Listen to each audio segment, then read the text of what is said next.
12 ஆண்டு காலமாக இந்த கீர்த்தி உலகத்திலே உயிரோடு அலைந்து கொண்டிருக்கிறேன் என்றால் இதற்காக ஈன உடலை காப்பாற்றி வாழ வேண்டும் என்ற காரணத்திற்காகவா? இல்லை ஆண்டவா, பிறகு எதற்காக? என் மன்னனை ஒரே ஒரு முறை பார்த்துவிட்டு இந்த உலகத்தை விட்டே போய்விடலாம் என்ற ஆவலின் காரணமாகத்தான் சூரிய உதயத்திற்குள்ளாக மன்னனை நான் பார்க்க வேண்டும். அப்படி பார்க்கவில்லை என்றால் என்னை உயிரோடு யாருமே பார்க்க முடியாது ஆண்டவா. உயிரோடு இருக்கவே மாட்டேன்.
கடனுக்காக நாடு நகரம் சொந்தம் பந்தம் பற்று பாசம் அத்தனையும் இழந்து விட்டு அயோத்தி மாநகரத்து வீதியிலே வந்து கொண்டிருந்தார் என் மன்னன். நான் ஆண்ட அரண்மனையை திரும்பி பார்த்தார். திரும்பி பார்த்து விட்டு நடக்கக்கூடிய வேளையிலே எதிரிலே நான் நின்று இருந்தேன். கீர்த்தி, என்ன இது? என்னுடன் நீங்கள் வர வேண்டாம். இத்தனை ஆண்டு காலம் இந்த மக்களுக்கு என்ன உதவி செய்தீர்களோ அதே உதவியை செய்து கொண்டே இருங்கள். எனக்கு என்ன ஆலோசனை சொன்னீர்களோ அதே ஆலோசனையை எனக்கு பதிலாக என்னுடைய சிம்மாசனத்திலே, நான் இருக்க வேண்டிய சிம்மாசனத்திலே இப்போது விஸ்வாமித்திர மகாமுனிவர் இருக்கிறார். அயோத்தி மாநகரத்தின் சிம்மாசனத்திலே இப்போது விஸ்வாமித்திர மகாமுனிவர் இருக்கிறார். அவருக்கு ஆலோசனை சொல்லுங்கள், வர வேண்டாம் என்று சொன்னார். உயிரை விட்டுவிடு கீர்த்தி என்று சொல்லுங்கள், விட்டு விடுகிறேன். வர வேண்டாம் என்று சொல்லாதீர்கள் என்று என் மன்னன் பின்னாலே வந்தேனே. எதற்காக? மன்னனை காக்க வேண்டும் என்ற காரணத்திற்காகத்தானே. காப்பாற்ற தவறிவிட்டேனே ஆண்டவா, என் மன்னனை நான் காப்பாற்ற தவறிவிட்டேனே. கண்ணிருந்தும் குருடாய் இருந்து விட்டேன் கண்ணிருந்தும் குருடாய் இருந்து விட்டேன்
வருவது தெரியாது, வந்தது தெரிந்தாலும் வருவது தெரியாது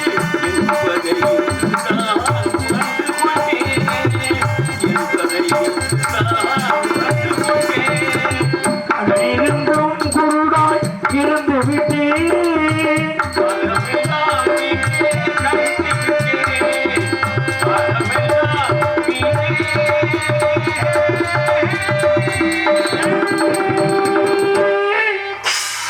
எங்களை எல்லாம் அழைத்துக் கொண்டு சரையு நதிக்கரை சென்றார். அங்கே நட்சத்திர தரகரை பார்த்து விஸ்வாமித்திரருக்கு சேர வேண்டிய பொன்னையும் பொருளையும் அவரிடத்திலே கொடுக்க வேண்டும் என்று சொல்லி என் தாய் சந்தன்மதி, குழந்தை தேவதாசன் என்னோடு நட்சத்திர தரகரையும் சேர்த்து அழைத்துக் கொண்டு காடு, மலை, வனம், வனாந்தரம் எல்லாம் சென்று கொண்டே இருந்தார். நாட்கள் பல கடந்து கொண்டே இருந்தது. 40 நாட்கள் முடிந்து விட்டது. எப்போது எங்களுக்கு சேர வேண்டிய கடனை அடைக்கப் போகிறாய் என்று கோபித்துக் கொண்டார் தரகர். இராத தொல்லைகளை எல்லாம் கொடுத்தார். ஆண்டவா, 10 மாதம் சுமந்து பெற்றெடுத்து வளர்த்த தாய், தந்தை, சொந்தம், பந்தம், பற்று, பாசம் அத்தனையும் இழந்துவிட்டு மன்னன் பின்னாலே வந்தோமே, எப்போது எங்களுக்கு நல்ல வழி காண்பிக்கப் போகின்றார்? 10 மாதம் சுமந்து பெற்றார், பகலிரவாய் விழித்திருந்து வளர்த்தார்,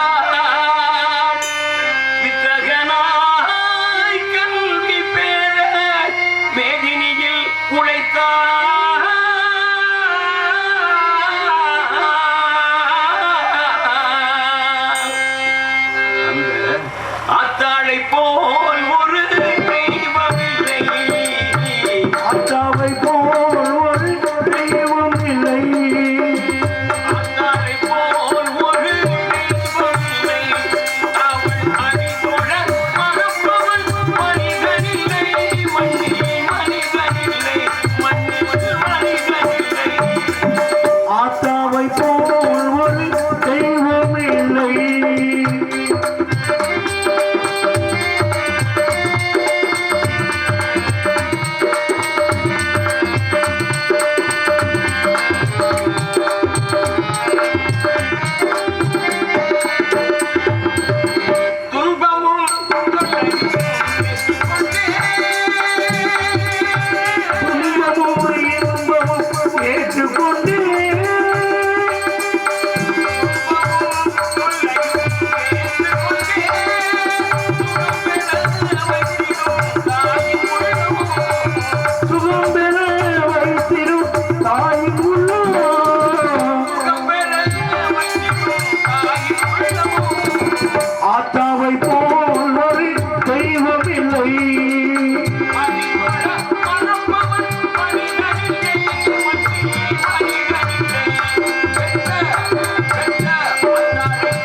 நாளெல்லாம் பட்டினியாய் இருந்திடுவாள்.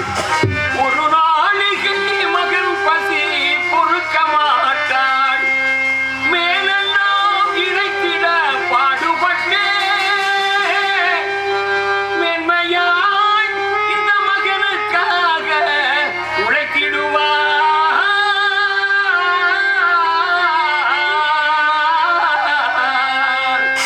அந்த ஆத்தாளை போல் ஒரு தெய்வமில்லை. ஆத்தாளை போல் ஒரு தெய்வமில்லை. வாடி தோழ மகப்பவன் மனிதனில்லை. மனிதனில்லை. ஆத்தாவை போல் ஒரு தெய்வமில்லை. ஒரு குழந்தைக்கு தாய் தான் முக்கியமா? தகப்பன் வேண்டாமா? தகப்பன் தான் முதுகெலும்பு. ரொம்ப பேர் படிக்கிறது இல்லையே. தகப்பன் பொறுமையா போயிடுவான். தாய்க்கு கோபம் வரும். தந்தையை போல் உலகில் ஒரு தெய்வம் உண்டோ? தந்தையை போல் ஒரு தெய்வம் உண்டோ? சர்வமும் அவர் என்றால் ஒரு மகனுக்கு சர்வமும் அவர் என்றால் பிந்தையோ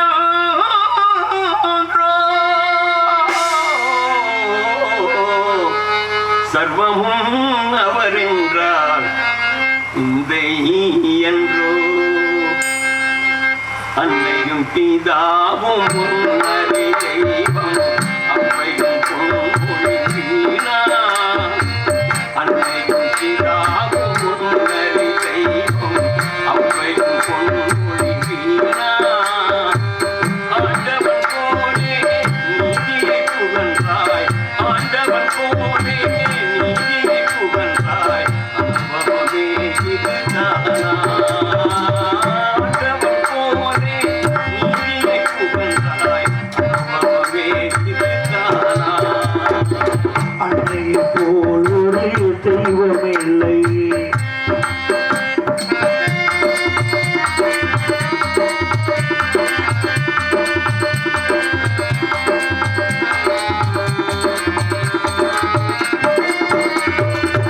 கல்லினுள் தேரை கருப்பையில் ஜீவன். கல்லினுள் தேரை கருப்பையில் ஜீவன். கண்டிட்டவன் தகப்பன் தானே. கல்லினுள் தேரை கருப்பையில் ஜீவன். கண்டிட்டவன் தகப்பன் தானே. கண்டிட்டவன் தகப்பன் தானே. சந்தித்தவன் தகப்பட்டானே. அன்னையை போல் ஒரு தெய்வமில்லை.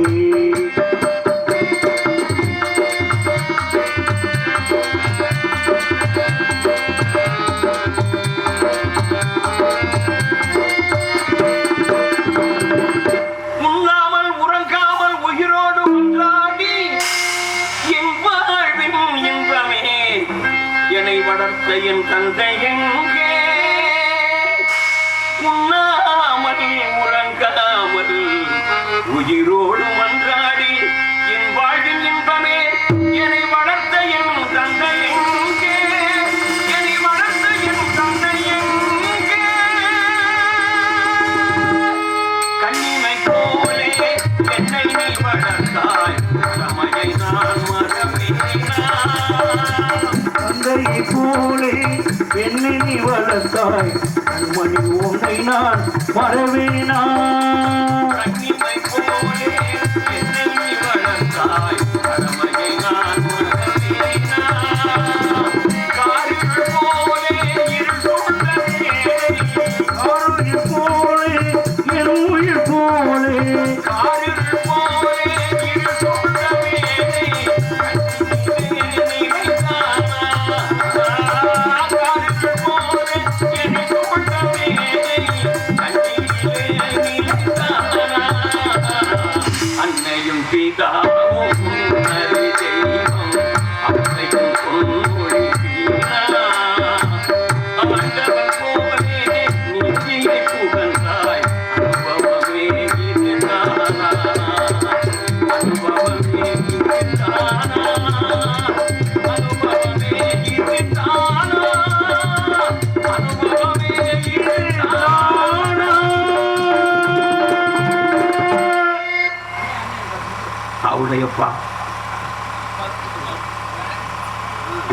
இந்த மேடையில் கொட்டி வாசிக்கக்கூடிய என் மருமகன் பேரானுரை சார்ந்த சுரேஷ்குமார், மிருதங்க வாசிக்கக்கூடிய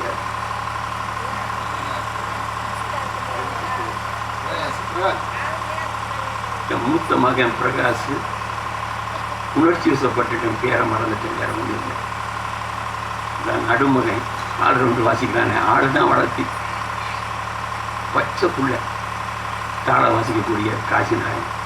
நீங்கள்லாம் இன்னும் இந்த தொழிலில் 40 வருஷத்துக்கு எனக்காக வாசிக்கணும். தட்டுறாரு பாருங்க சகோதரன்.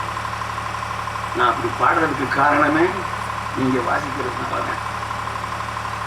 இதெல்லாம் இறைவன் கொடுத்த. இவருக்கு மேடையிலே சத்திய தியானம் நடத்தி நம்ம எல்லாம் பயந்து கொண்டிருக்கும் எங்களது முன்னோடி அருமை அப்பா அன்பு தந்தையார் MP விஸ்வநாதன் அவர்களுக்கு பொன்னாடை அணிவித்து கௌரவிக்கப்படுகிறது.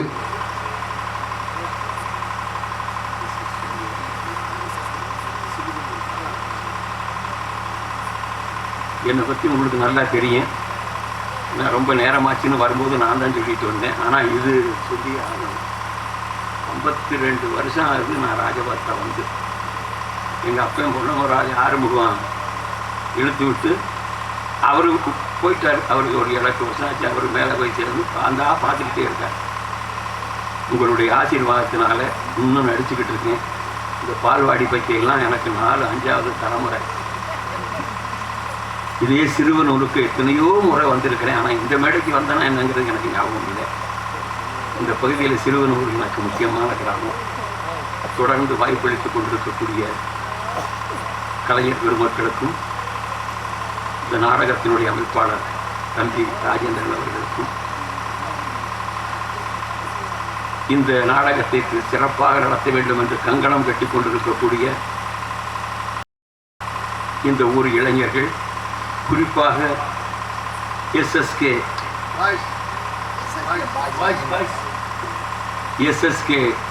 பாய்ஸ் அந்த குழுவினை சேர்ந்தவர்கள், அன்பு தாய்மார்கள், பெரியவர்கள், கிராமத்தார்களுக்கு நன்றியை தெரிவித்துக் கொள்வதோடு, இது இன்னைக்கு ஒரு நல்ல நாள். காலையில் எந்திரிச்சோன்னு ஒரு நல்ல செய்தி கிடைச்சிது எனக்கு. அந்த செய்தியின் மூலமாக இந்த நாடகத்தில் நடிக்கக்கூடிய வந்திருக்கவங்கெல்லாம் நான் காரைக்குடி வரும்போது தான் தெரிஞ்சது. இவங்கெல்லாம் வந்திருக்கு.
சொல்லுகிறேன் ஐயா, ஐயா, உங்களை பார்க்கிற போது எங்களை எல்லாம் வாழ வைக்கக்கூடிய ஆவடையப்பனை போல காட்சி கொடுக்கிறீர்கள். ஆவடையப்பனுடைய சிவச்சின்னத்தை அணிந்திருக்கிறீர்கள். அப்படிப்பட்ட உங்களுக்கு கோபம் கூடாது. கோபப்படாமல் கேளுங்கள். நான் யார், எதற்காக இங்கு புலம்பிக் கொண்டிருக்கிறேன் என்ற விஷயத்தை யாரென என்னை யாரென யாரென யாரென யாரென யாரெனவென்று கேட்ட அன்புள்ள காவல்காரரே ஐயா, யாரென என்று கேட்ட அன்புள்ள காவலாளி ஐயா,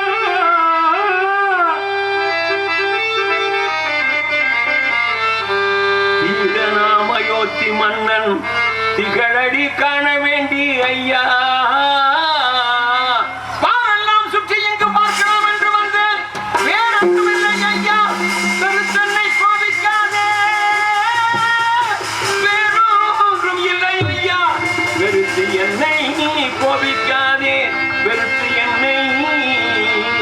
கோபிக்க தெரிகிறதா நான் யாரை தேடி வந்தேன் என்று? அப்படிப்பட்ட என் மன்னன் 56 நாட்டுக்கும் அரசனாக இருந்த சக்கரவர்த்தி ஹரிச்சந்திர பூபதியை தேடி வந்தேன் ஐயா. அவரை தெரிந்திருந்தால் சொல்லுங்கள் ஐயா. அயோத்தி மன்னன்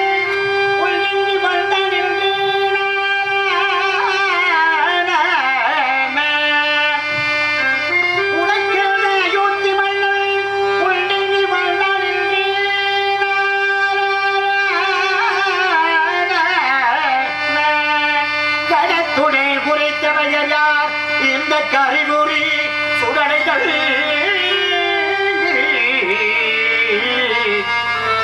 எனக்கதை விளங்கனாய் இகம்பினா கோவிக்கேனே எனக்கதை விளங்கனாய்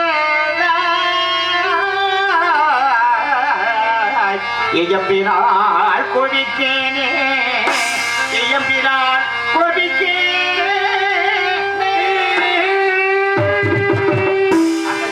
அயோத்தி மன்னன் யார்? அவருக்கு நாங்களுக்கும் என்ன உறவு? எதற்காக காண வேண்டும் என்று விளக்கமாக கூறும். மாமுனிகரனுக்காக மன்னனும் காசி வந்து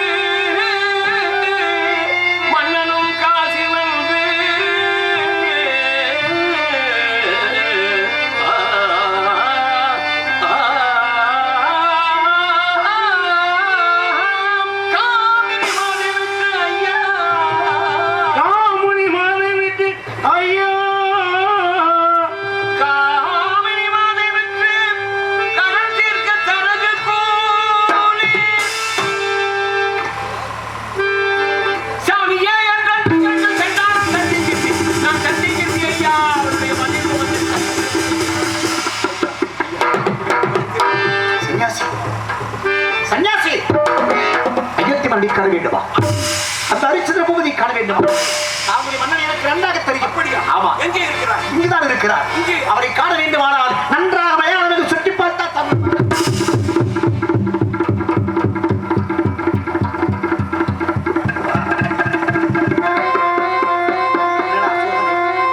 மன்னனை காண வேண்டும் என்பதற்காக மயானம் எங்கு ஓடிவிடாது தெரிகின்றார். ஒருவேளை என் மந்திரி சத்தியத்தியா இல்லை என்று விஸ்வாமித்திர மகாமுனிவன் சூழ்ச்சியா? நன்றாக பரிசோதிக்க வேண்டும். சன்னியாசி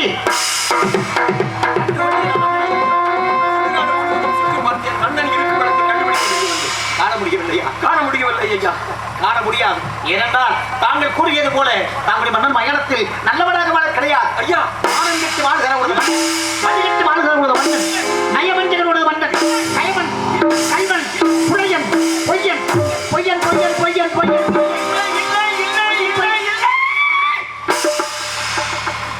என் மன்னனா கையவன், என் மன்னனா மானங்கட்டவன், என் தலைவனாம் அதிகட்டவன். சுயபக்தி ஆரம்பித்த காலத்திலே இருந்து நாட்டுக்காக நாட்டு மக்களுக்காகவே உழைத்திட்ட என் தலைவனா சுயநலம். இத்தனை ஆண்டு காலம் இந்த கீர்த்தி எதற்காக இருக்கிறேன் என்றால் விஷயம் புரிந்துவிட்டது. என் மன்னனை கேவலப்படுத்தி பேசுவதற்கு ஒருவன் இருக்கிறான். அவனை கொல்வதற்காகத்தான் என்ன வைத்திருக்கிறான். கொல்லாமல் விடமாட்டேன். 10 மாதம் சுமந்து பெற்றெடுத்து மாசரு பொன்னை வரம்புரி முத்தை என்று சீராட்டி தாளாட்டி பாலூட்டி வளர்த்த என் தாயை கேவலப்படுத்தி இருந்தாலும் பொறுத்துக் கொள்வேன். தாய்க்கு மேலாக நான் பிறந்த இந்த தமிழ் மண்ணை கேவலப்படுத்தி இருந்தாலும் பொறுத்துக் கொள்வேன். தாய்க்கு மேலாக தமிழ் மண்ணுக்கு மேலாக உலக தமிழர்களே ஒட்டுமொத்தமாக மதிக்கக்கூடிய என் தலைவன் அவனை கேவலப்படுத்தி உன்னை கொல்லாமல் விடமாட்டேன். என்ன செய்ய? கொல்லாமல்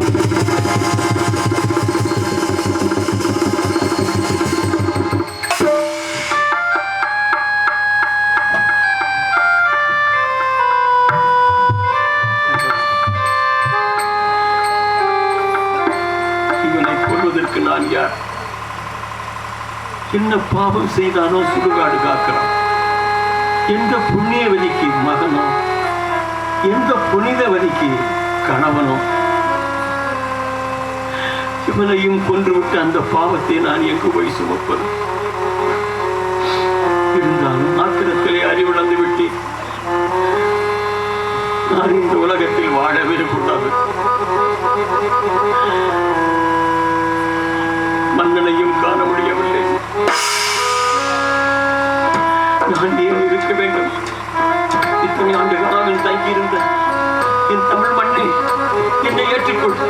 இதோ உன்னோடு நான் வருகிறேன். என்னை ஏற்றுக்கொள். யாரப்பா நீ? வாழ்வதற்குத்தான் எத்தனையோ இடையூறுகள், சாவதற்கு கூடவா தடை? என்னை சாக விடாமல் தடுக்கிறாயே, என் மீது உனக்கு ஏனப்பா இத்தனை கரிசனம்?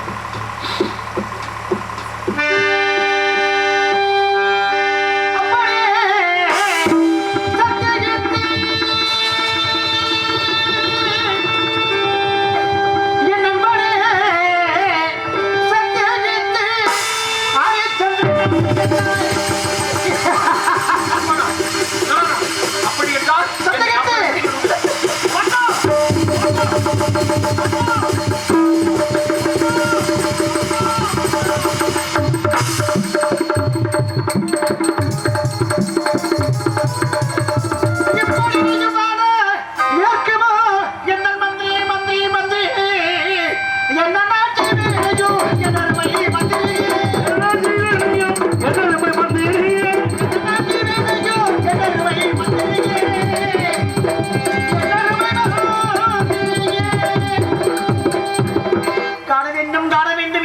கண்கொள்ளா காட்சியாக இதை காண்பதற்காக தாங்கள் மயணத்திற்கு தாங்கள் பிறந்த நாமதலாக நான் இந்த மயணத்தில் எப்படி வாழ்கிறேன் தெரியுமா?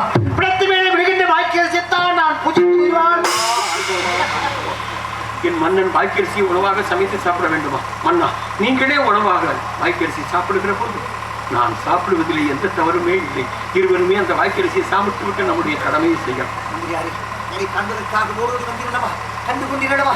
ஆனால் இந்த மயானம் எப்பேற்பட்ட மயானம் என்பதை தாங்களத்தில் நாம் கூற வேண்டும். சொல்லுங்கள் மன்னா. உயர்ந்தவன் தாங்கள் மயானம் இது.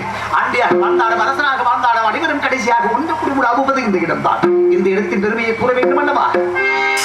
ஆடி முடித்தவர்கள், ஆடி மாறி போனவர்கள், ஈட்டி படுத்தவர்கள், இடிமூச்சு விட்டவர்கள், இந்த கூடுவிட்டு ஆவி போனாலும் கூட்டமோ கூடி வரும், கூக்குரனோ சேர்ந்து வரும்.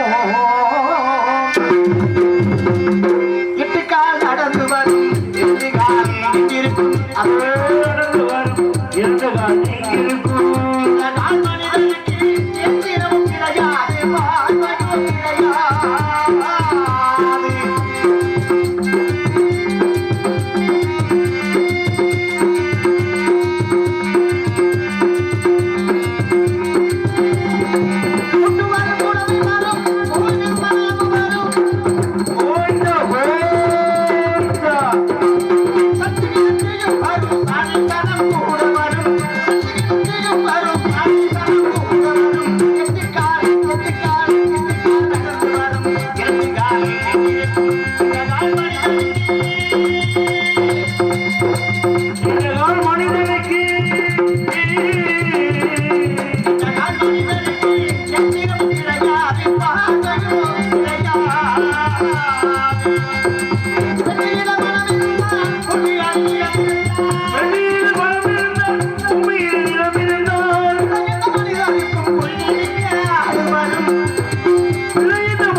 அத்தங்கரை ஓரத்திலே அழகான ஜோடிக்கிளி காத்தாட வந்து போன கதையதனை புருதையா. தங்கமே செல்லமே, ஆட்டூர் ராமநாதன் பெற்றெடுத்த சிங்கமே, நீ வாழ்ந்த கதையவனை புருதையா.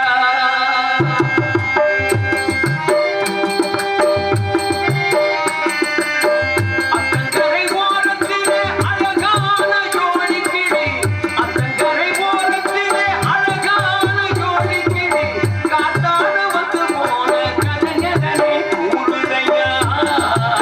நீ வாழ்ந்த கதையதனை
ராஜேந்திரா இவரங்க வேளையிலே உன்னை சொல்லி உங்கள் முன்னால் நீ வா.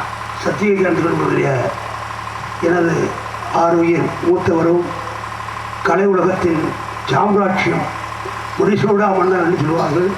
முடிசூடிய மன்னன் குருந்தமுடி அண்ணன் விஸ்வநாதன் அவர்கள் இத்தனை வருடங்களாக உங்கள் முன்னால் நடிக்கிறார் என்றால் நாங்கள் செய்த பாக்கியமா நீங்கள் செய்த பாக்கியமா செய்யவில்லை.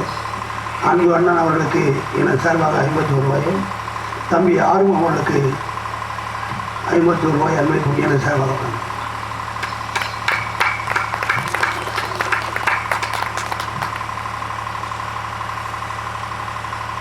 தம்பி சித்தநாதன் அவர்களுக்கு SSK பாய்ஸ் அவர்கள் சார்பாகவும், இளைஞர்கள் சார்பாகவும், அன்பு தாய்மார்கள் சார்பாகவும்